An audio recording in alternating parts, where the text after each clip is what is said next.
Babaji, when one act is right for one and wrong for another, then what is really right and wrong? There is nothing right and wrong. It's very relative, right and wrong. It depends upon circumstances, it depends upon the time of the situation. So I guess each one of us has to discover, realize what right and wrong means to us. You can't generalize. One man's food can be another man's poison. So it depends upon the individual self as to how you go forward, realize your true strength, and that will teach you what is right and wrong. Thank you, sir. Babaji, you very often over the years have guided us to be objective. And I've always wondered that how can you be objective, in what framework? Like if you talk to somebody in general run of things, you say be objective, and it's against a set of knowledge, like a scientist in a matter of science, then the scientist who is skilled and knowledgeable can be objective and give you an objective overview of whatever the question is. In our case, we are on the path of God realization, and it seems to me that be objective means merge with God. See, it's a question of setting up your priorities. What is your main priority in life? Now, keeping that in mind, keeping that in focus, then everything else, you will reason with yourself to work towards that. There must be a logical conclusion to whatever you do in life. So it's like life today has become a reaction. We are reacting to each other, reacting to our needs. Now, when you react to situations, you're not exercising your freedom. Reaction is born out of a certain programming that has been done on your mind. So we need to go beyond that and in an objective manner see what is good and what is bad for us. So that objective should become a goal that you work towards. On a practical level, yes, things are not going to be ideal and you have to work towards that. But unless you bring about that focus and some reasoning in your actions, how can you go forward? We are just going around in circles today. Yeah, that makes absolute sense. So in that same connection, in that same sort of situation or context, I was listening to Hazur's satsang, and he was talking about Gursharan, taking shelter with the Guru. And very often you will say that there's no difference between you, the disciple, and the Guru. It's just a matter of awareness. And it feels to me that your focus is very much on us using our mind correctly and engaging with the business of God realization. The idea is to channelize the mind, like we've all quoted before. Hazur used to say, mind in control, best friend, mind out of control, worst enemy. Now, if the mind is not in control, then you are basically, there's no objectivity in your actions. You're just reacting to circumstances. Where the outward wealth is concerned, that has to do more with your karmas. Where the spiritual wealth is concerned, the Lord has given to each one in equal measure. He hasn't given somebody more and given somebody less. You can't say that a saint has got more and a disciple has got less. There's a nice couplet from Bhikha ji, Bhikha bhukha ko nahi, sabki gathadi lal, ghirhe khol nahi jante tate bhai kangal. He said the Lord has given each one to equal measure. He has colored us in His love. It's just a question of realization. Now those who have realized it, we call them saints, and those who are following the dictates of the mind, we call them manmukhs. That's the only difference. But to say that spiritually somebody has more and somebody has less, He would never do that with us. For Him all His children are equal. So he's given each one in equal measure. It's the realization. Spirituality is a realization.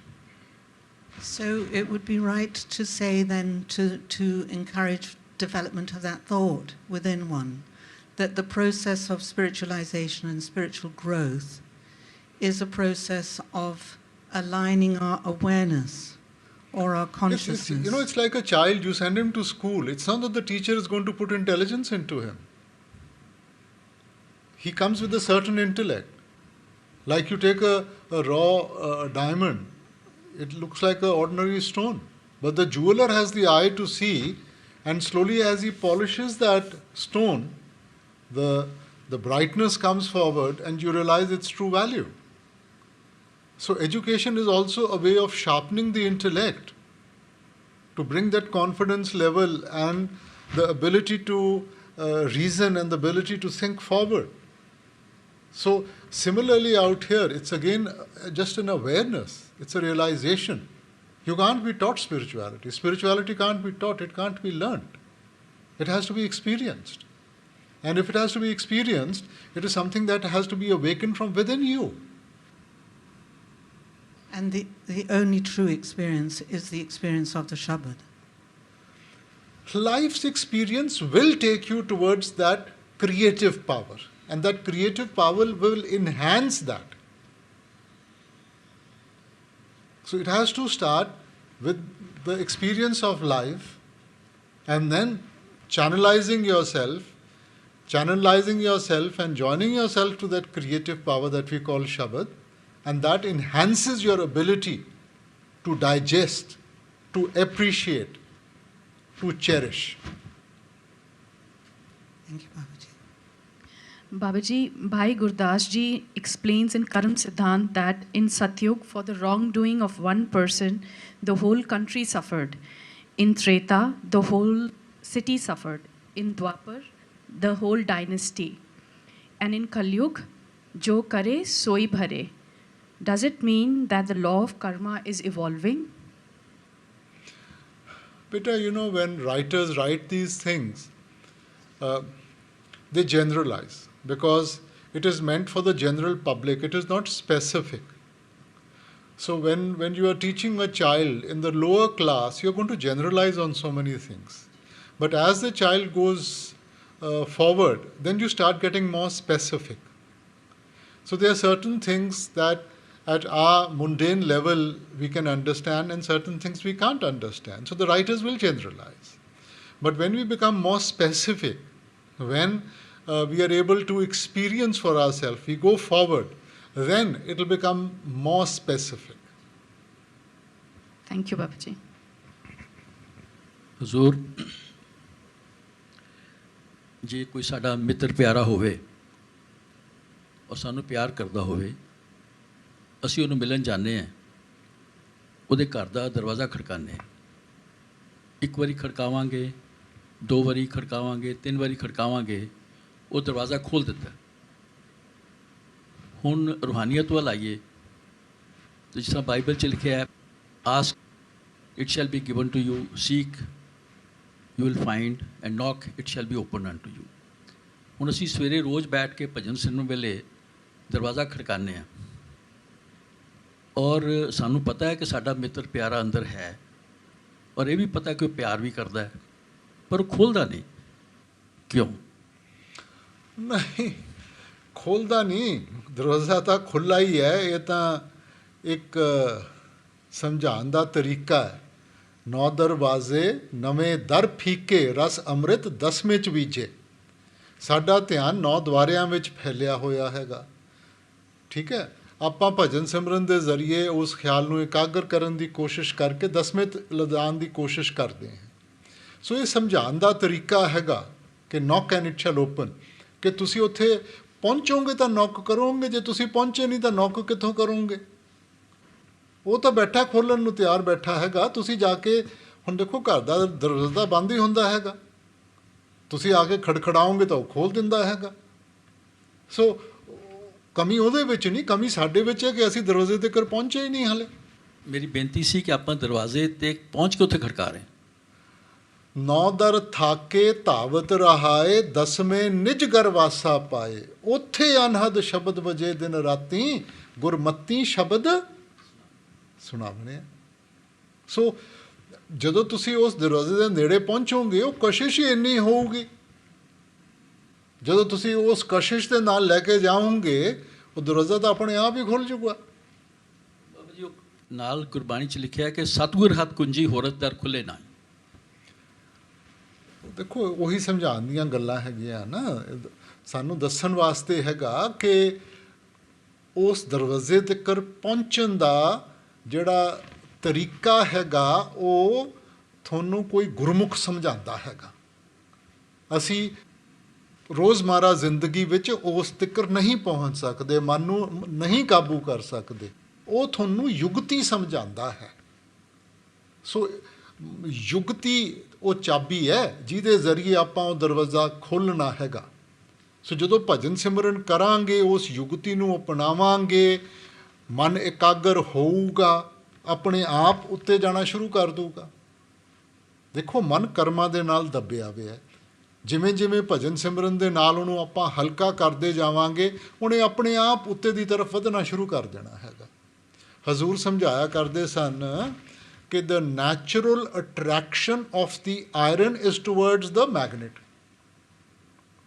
ਠੀਕ ਹੈ ਨਾ, ਤੁਸੀਂ ਸੂਈ ਨੂੰ magnet ਦੇ ਸਾਹਮਣੇ ਰੱਖੋ, ਐਨ ਫਟ ਜਾਂਦੀ ਹੈ। ਹੁਣ ਸੂਈ ਦੇ ਉੱਤੇ ਥੋੜ੍ਹਾ ਜਿਹਾ ਭਾਰ ਪਾ ਦਿਓ, ਕੀ ਹੋਊਗਾ? ਸੂਈ ਹਿੱਲਦੀ ਹੈ, ਅੱਗੇ ਨਹੀਂ ਵੱਧ ਸਕਦੀ। ਹੋਰ ਭਾਰ ਪਾ ਦਿਓ, ਉਹਦਾ ਹਿੱਲਣਾ ਵੀ ਬੰਦ ਹੋ ਜਾਊਗਾ। ਇਹ ਸਾਡੇ ਕਰਮ ਹੈ ਜੋ ਸਾਡੇ ਉੱਤੇ ਬੋਝ ਬਣ ਕੇ ਪਏ ਹੋਏ ਹੈ ਕਿ ਅਸੀਂ ਅੱਗੇ ਨਹੀਂ ਵੱਧ ਪਾ ਰਹੇ। ਜਿਵੇਂ ਜਿਵੇਂ ਭਜਨ ਬੰਦਗੀ ਦੇ ਨਾਲ ਬੋਝ ਹਲਕਾ ਕਰਦੇ ਜਾਵਾਂਗੇ ਉਹ ਮੂਵਮੈਂਟ ਸਟਾਰਟ ਹੋ ਜੂਗੀ, ਹੋਰ ਹਲਕਾ ਹੋਊਗੀ, ਉਹ ਹੌਲੀ ਹੌਲੀ ਵਧਣਾ ਸ਼ੁਰੂ ਕਰ ਦਊਗੀ ਜੀ। ਔਰ ਜਦੋਂ ਆਪਣੇ ਕਰਮ ਬਹੁਤ ਹਲਕੇ ਹੋ ਜਾਣਗੇ ਉਹਨੇ ਤਾਂ ਜਾਣਾ ਹੀ ਉਹਦੇ ਤਰਫ ਹੈਗਾ, ਹੋਰ ਕੋਈ ਉਹਦੇ ਕੋਲੇ ਚਾਰਾ ਹੀ ਨਹੀਂਗਾ ਜੀ। ਸੋ ਅਸੀਂ ਤਾਂ ਆਪਣੇ ਅੰਦਰ ਉਹ ਕਸ਼ਿਸ਼ ਪੈਦਾ ਕਰਨੀ ਹੈ ਜੀ। ਅਸੀਂ ਇਸ ਵਕਤ ਮਨ ਹਾਵੀ ਹੋਇਆ ਹੈ, ਕਰਮਾਂ ਕਰਕੇ ਹਾਵੀ ਹੋਇਆ ਹੋਇਆ, ਉਹ ਬੋਝ ਪਿਆ ਹੋਇਆ। ਅਸੀਂ ਉਸ ਬੋਝ ਨੂੰ ਹਲਕਾ ਕਰਨਾ। ਬੋਝ ਨੂੰ ਹਲਕਾ ਕਰਾਂਗੇ, ਆਤਮਾ ਦਾ ਤਾਂ ਨੈਚੁਰਲ ਕਸ਼ਿਸ਼ ਹੈਗੀ ਹੈ ਆਪਣੇ ਪਰਮਾਤਮਾ ਦੀ ਤਰਫ, ਆਪਣੇ ਅਸਲ ਦੀ ਤਰਫ, ਮਗਰ ਉਹ ਬੋਝ ਦੇ ਨੀਚੇ ਦਬੀ ਹੋਈ ਹੈ।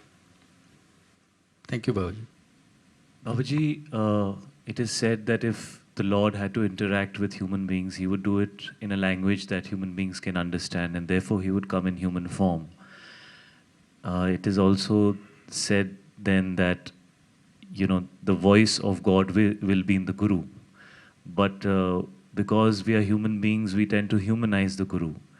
And because the Guru is the humblest, he will never make it obvious who he is. How do we learn to keep our perspective towards the Guru in the right balance? Because sometimes when we are so comfortable in his presence, we tend to forget what the philosophy says and whose presence we are in.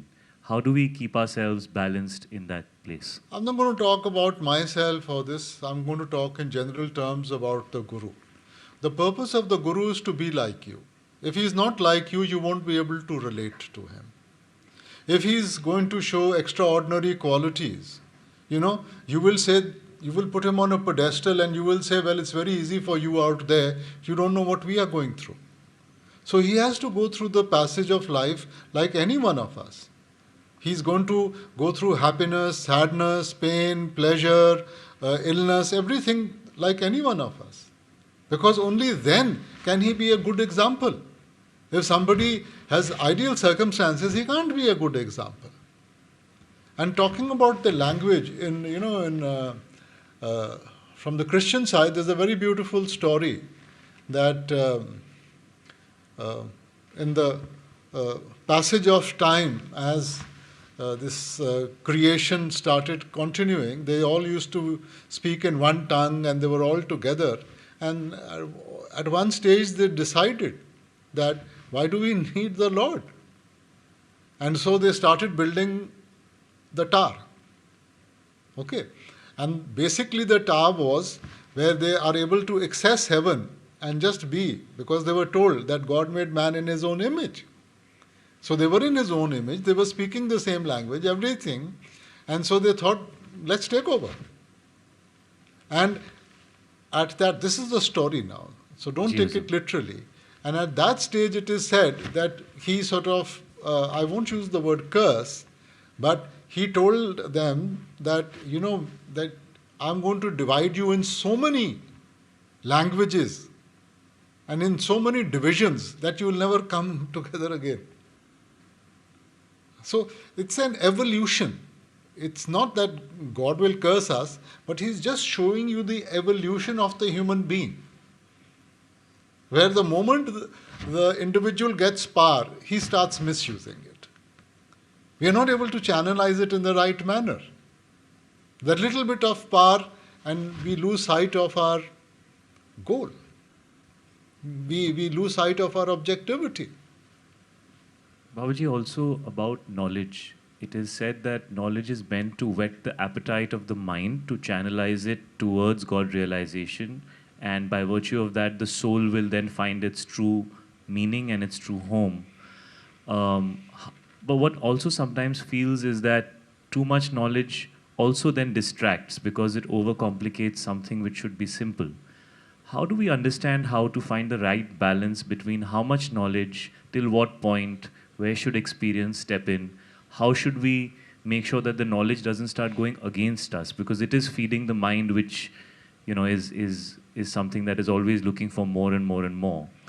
You see, our problem is again not having a balance. What we need is a balance. Now look at life. Every day in the morning, we know how many calories we need for the day. Now, would I say that I'll eat all the food in the morning so that I don't have to waste time? I don't have the ability to digest it. So I eat a few calories in the morning, I digest them, they give me strength and I'm able to function. Then I eat lunch and then I eat dinner. So accumulating knowledge without being able to apply it is just creating more confusion. Now this is the day of the net where all knowledge is available to you. But what is it doing? We are complicating our lives with all that knowledge. We keep on accessing everything from the internet. We have so much knowledge that it's taking us time even to understand what is useful to us. So you start with knowledge. Knowledge doesn't mean understanding. Knowledge has to be applied. The application will give you experience, and experience becomes the basis of understanding. So unless you don't apply that, so the student is taken into the class, you don't start giving him Einstein and Shakespeare from the first day. He can't make sense of it. So you start him on a very small scale. He starts playing games. He starts sort of playing with blocks. Then in the next class, as his horizon is widened a little, you give him a little more, and that's how you start expanding. But in our race to get a better understanding, we try and accumulate knowledge faster than we can digest it. But Babaji, then isn't it better to not go the route where you think that you understand, but what you are understanding is only a concept because you haven't truly experienced it?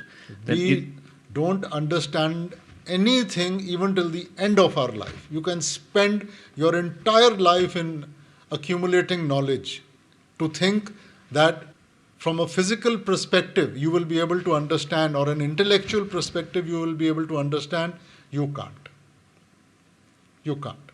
So we need to go beyond the physical. Physical is a limitation. Physical, from the physical you can access the spiritual. Spiritual is unlimited. So unless you don't widen your horizon and you are able to go beyond the limitations of the physical, you won't be able to make sense of that knowledge also. Now all of us, we know what is good and bad. Why can't we apply it? The application is not there even from the limited knowledge that we have.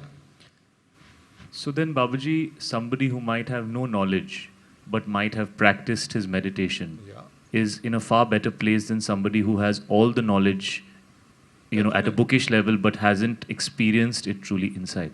Definitely. Suppose you want to climb a mountain and you've read all the books on how to climb that mountain. On the other side, you have a guide who has never read a book in his life, but all his life has been practiced taking people up and down the mountain. Who's the better guide? The one who has the book knowledge or the one who has the practical knowledge? Typically, the Rumi and Shams. Yeah, I mean, you take the example of Rumi and Shams. Shams was uneducated. And Rumi, when he met Shams, he was a master in his own right. And the first thing that Shams did was he kicked all Rumi's books into the river. And which sort of Rumi reacted quite negatively. So then he explained to him that if you want to learn, if you really want to learn, you have to first unlearn. We've programmed ourselves, or let's say lifetimes together, our karmic accounts have programmed us to behave in a certain manner, right or wrong. Now we need to sort of get rid of all that clutter, and we need to program ourselves in a more objective manner. Today, whatever you learn, the little that you learn is just a drop in that ocean of programming. You have a computer which has already been programmed, you might add another app to it, it's just a drop in the ocean. So you need that decluttering, you need to sort of de-learn everything before you actually start learning in the right spirit. So then, Babaji, instead of looking for answers, isn't it better to learn to drop our questions and just focus on the practice? You see, on the outward, we are again playing with the mind. Questions and answers is the mind. Mind is a bottomless well. Every one question is going to put forward 3 more questions. But it is basically, again, like you said, to whet the appetite, to help you to go within. The real answers you're going to get from here. What somebody tells you on the outside, today I'm giving you one argument, tomorrow somebody else can come and give you another argument. But what you see, what you feel, nobody can do better than that. So it's not somebody giving you a perspective. It's not somebody trying to explain something in a particular manner. The real faith will come, or the real understanding will come when you experience it for yourself. Seeing is believing. Thank you, Babaji. Babaji, we live in a society where whatever we do, whether it's work or seva or the way we conduct ourselves, we are always prey to opinion. If we pay heed to that opinion, it can trouble us and sometimes really make us lose our own self-confidence or perspective. If we don't listen to it, people can say that we're being arrogant and that we know everything. How can we use opinion constructively to make us better people? Because sometimes what another person says might be beneficial for us without it affecting our mind and without losing confidence. Better listen to everybody, but make up your own mind. Now, I don't think so any one of us really knows everything about everything. Okay? Now, the moment you understand that I don't know, then you will take advice and you will listen to others. And when you listen to others, you're getting different perspectives. You're getting different points of view. And use that to make your own mind. Because your mind today doesn't have that capacity to think of every aspect on your own because of our limitation. But the others can give you different points of view.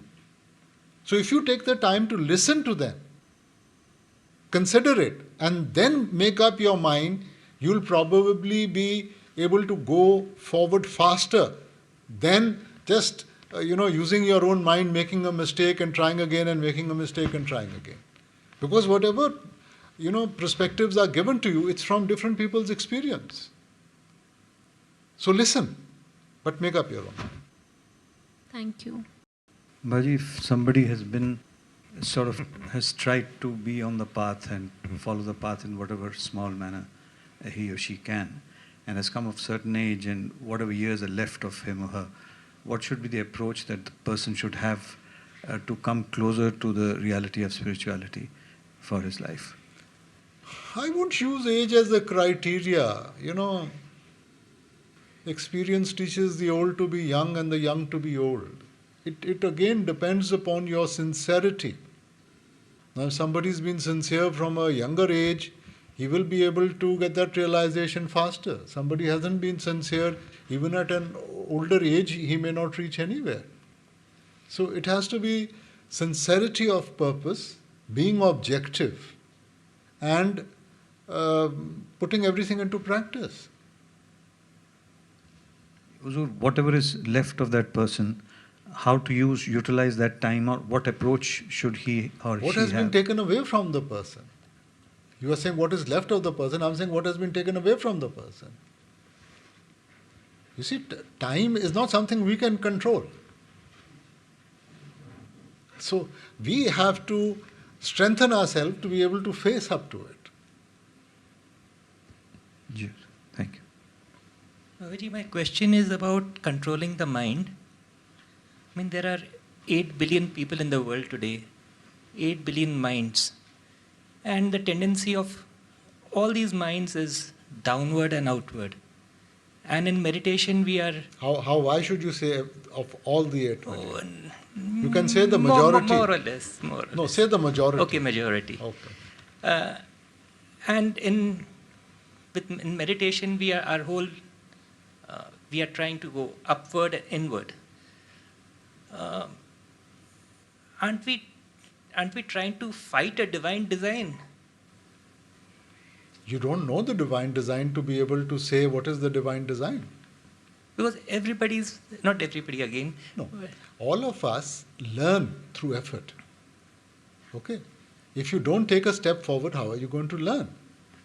So why don't you see it that the divine design is the purpose of learning? And part of the learning process is by making mistakes.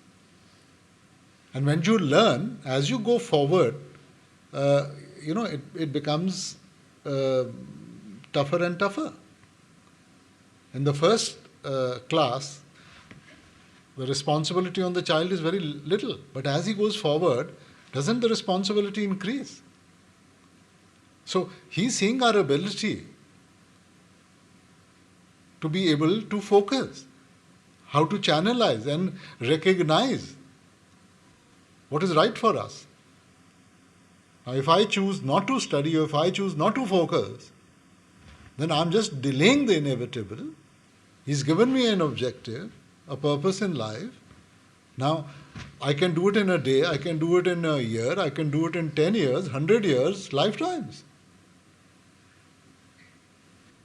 So things are going to get tougher and tougher as we go on in meditation. It depends upon your attitude. I won't say tougher and tougher. It's also your ability to think that becomes better, na? As a child, if somebody slaps me with a certain intensity, I feel the pain. But if I've exercised and I have sort of brought a certain strength in myself, with the same intensity he slaps me, I won't feel that way. It's evolving, na? Okay, thank you, Babaji. Huzur, nowadays it's very difficult to take anybody on their face value, and yet we know that we can't be judgmental. So how do we react? No, not react. React is not the right word. How do we behave? It's better to have loved and lost than to have never loved at all. You see, so you have to go through life's experience. Why do we put people into slots? You do the right thing. As long as you're doing the right thing, you're okay. If the other person is not doing the right thing, that's his karma. He has to pay the price of that. But why should I put that burden of judgment on myself? Why should I restrict myself from being able to share, from being able to help people? Just because I think that he might misuse it? Why should I take on that burden? From my side, I should do the right thing. Thank you, Babaji. Babaji, अगर किसी को शब्द सुनाई दे रहा है, दिखाई भी दे रहा है, सब ठीक चल रहा है, मगर अगर बंद हो जाए तो इसका क्या कारण हो सकता है बाबा जी? नहीं, शब्द बंद नहीं होता, प्रकाश कम नहीं होता, वो तो उसी लहजे से शब्द चल रहा है, उसी गहराई में प्रकाश हमारे अंदर है। हमारा ध्यान कभी कभी भटक जाता है, मालिक कोई चीज़ वापस नहीं लेता, जो भी मालिक ने दिया है वहीं का वहीं रहेगा। ज़िंदगी में कोई प्रॉब्लम आ जाती है, कोई बोझ मन पे पड़ जाता है। अब मैं आपके सामने बैठा हूँ, आप मेरे को अच्छी तरह दिखाई दे सकते हैं। आप अगर अपना चेहरा उस तरफ करके कहें कि आप कहाँ चले गए, मैं तो कहीं नहीं गया, मगर आपका ध्यान उस तरफ हो गया। ध्यान को वापस लाएंगी, सब कुछ वापस मिल जाएगा। सो कई बारी ज़िंदगी में ऐसे वाक़या हो जाते हैं जिसके साथ मन के ऊपर थोड़ा सा बोझ पड़ जाता है। उस बोझ में इंसान कभी कभी भटक जाता है, कभी कभी उसका फोकस हट जाता है। हमने फोकस को वापस लाना है, जैसे जैसे फोकस वापस आएगा वही चीज़ दोबारा मिलेगी। बाबा जी, ऐसा भी होता है कि आप बड़े प्यार से अपना भजन सिमरन कर रहे हैं, मगर कभी कभी मैकेनिकल होने लगता है, वो भाव नहीं आता जिस भाव से करने वाला कर रहा है, तो उस समय क्या करना चाहिए? नहीं, ज़िंदगी में देखो, जहाँ प्यार है, अब जैसे हम बच्चों से प्यार करते हैं, कोई ये तो नहीं कह सकता कि मैं उसी भावना से रोज़ उनके साथ मेरा बर्ताव होता है। कभी प्यार की गहराई में इंसान बर्ताव करता है, कई बारी हम जिम्मेवारी समझ के वो करते हैं। मकसद तो ये है कि हमने एक मुकाम है, वहाँ पहुँचना है, जैसे मर्जी पहुँचे। तो रोज़ तो सूरज नहीं निकलता, कभी बादल आ जाते हैं, कभी बरसात आ जाती है, मगर इसका ये मतलब तो नहीं कि वो सूरज चले गया ना। तो हम सब चीज़ों को एक दायरे में लाना चाहते हैं। मकसद है कि हमने करना है। अब हम जैसे कोई कामकाज पे जाता है, ये तो नहीं है कि उसका जो ध्यान है उसी तरह रोज़ होगा। कभी उसका मन लगा होता है, कभी वो थका हुआ होता है, कभी ध्यान कहीं और होता है, मगर उसके बावजूद उसने काम करना है ना। तो जैसे आपने जिम्मेवारी निभानी है, जैसे बाल बच्चों की उनको पालना है, तो उसी आप ये तो नहीं कह सकती कि मैं रोज़ उसी प्यार की गहराई के साथ उनके साथ बर्ताव करूँगी। सो भजन सिमरन भी वैसे ही, कभी उसमें से लज्जत आएगी, कभी ऐसा लगता है कि जी वैसे काम, वैसे हमें मोनोटोनस नहीं करना है, करते जाओ। Thank you Baba ji. Baba ji, often there are 3 quotations in satsang we hear. I want to know what is the correct perspective, how do we take those 3 quotes? First quote is, generally it is said, ਮੂਰਖ ਅੰਧ ਗਵਾਰਾ। ਫਿਰ ਅਸੀਂ ਕਹਿੰਦੇ ਆ ਤੁਸੀਂ ਕੋਈ ਸਿਆਣੇ ਬਣੋ ਤੇ ਭਜਨ ਸਿਮਰਨ ਕਰਿਆ ਕਰੋ। ਫਿਰ ਕਹਿੰਦੇ ਨੇ ਕਰੇ ਕਰਾਏ ਆਪੇ ਆਪ, ਮਾਨੁਸ਼ ਕੇ ਕੁਛ ਨਾਹੀ ਹੱਥ। So how do we take these 3 kind of a little statements in the correct perspective? None are more blind than those who will not see. ਜਦੋਂ ਮਾਲਿਕ ਨੇ ਸਾਰਾ ਕੁਝ ਦਿੱਤਾ ਹੈ, ਉਹਦੇ ਬਾਵਜੂਦ, ਇਹ ਨਹੀਂ ਕਿ ਕਿਸੇ ਨੂੰ ਪਤਾ ਨਹੀਂ ਸਹੀ ਕੀ ਹੈ, ਉਹਦੇ ਬਾਵਜੂਦ ਜੇ ਮੈਂ ਗਲਤੀਆਂ ਕਰ ਰਿਹਾ ਹਾਂ ਤਾਂ ਮੇਰੇ ਤੋਂ ਵੱਡਾ ਮੂਰਖ ਹੋਰ ਕੌਣ ਹੋਊਗਾ? ਜਾਂ ਤਾਂ ਮੈਨੂੰ ਪਤਾ ਨਾ ਹੋਵੇ।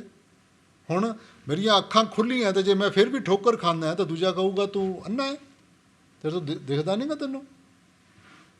You see? So it is not that we don't know, we know. But despite that, so then we have to pay the price, no? What is the second one? Second one is ਕਿ ਅਸੀਂ ਕਹਿੰਦੇ ਆ ਵੀ ਸਤਸੰਗ ਵੀ ਤੁਸੀਂ ਸਿਆਣੇ ਬਣੋ, ਭਜਨ ਸਿਮਰਨ ਕਰੋ। ਇੱਕ ਪਾਸੇ ਮੂਰਖ ਕਹਤਾ, ਇੱਕ ਪਾਸੇ ਕਹਿੰਦਾ ਸਿਆਣੇ ਬਣੋ।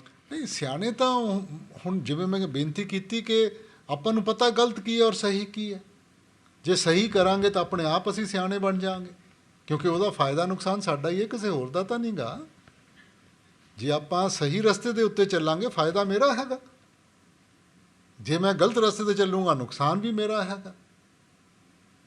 And the third one? Third, करे कराए आपे आप, मानुष के कुछ ना ही हाथ। It's a question of believing ਨਾ। ਹੁਣ ਕਰਦਾ ਤਾਂ ਸਾਰਾ ਕੁਝ ਹੀ ਮਾਲਿਕ ਹੈਗਾ, ਅਸੀਂ ਸੋਚਦੇ ਹਾਂ ਕਿ ਅਸੀਂ ਕਰਦੇ ਹਾਂ, ਮਗਰ ਹੈ ਤਾਂ it's a question of free will ਕਿ do we have free will or we don't have free will। ਹੁਣ ਅੱਗੇ ਗੱਡਾ ਹੈਗਾ, ਮੈਂ ਕਹਿੰਦਾ ਜੀ ਮੈਨੂੰ ਦਿਖਾਈ ਦੇ ਰਿਹਾ, ਸੋ ਮੈਂ ਸੋਚਦਾ ਮੈਂ ਆਪਣੇ ਆਪ ਨੂੰ ਬਚਾ ਸਕਦਾ ਉਸ ਗੱਡੇ ਤੋਂ, ਉਹਦੇ 'ਚ ਕਦਮ ਰੱਖਾਂ ਕਿ ਨਾ ਰੱਖਾਂ, ਠੀਕ ਹੈ, ਮਗਰ ਕਿਵੇਂ ਬਚਾਊਂਗਾ? ਜੇ ਅੰਧੇਰਾ ਹੈ ਤਾਂ ਮੈਨੂੰ ਦਿਖੂਗਾ, ਜੇ ਪ੍ਰਕਾਸ਼ ਹੈ ਦਿਖੂਗਾ, ਅੰਧੇਰਾ ਪ੍ਰਕਾਸ਼ ਕਿਹਨੇ ਕਰਨਾ? ਉਹ ਮਾਲਿਕ ਨੇ ਕਰਨਾ ਹੈਗਾ। So, to a limited extent, all things being there, you can make a choice. But all things are not in your control. From the way you behave today, the way your mind is programmed is dependent upon your parentage, dependent upon which faith you belong to, dependent upon what education you got, which country or tradition you belong to, and all those things are not in your hands. So given all that programming, I mean, you say, okay, now you choose. What choice? Thank you, sir. Thank you.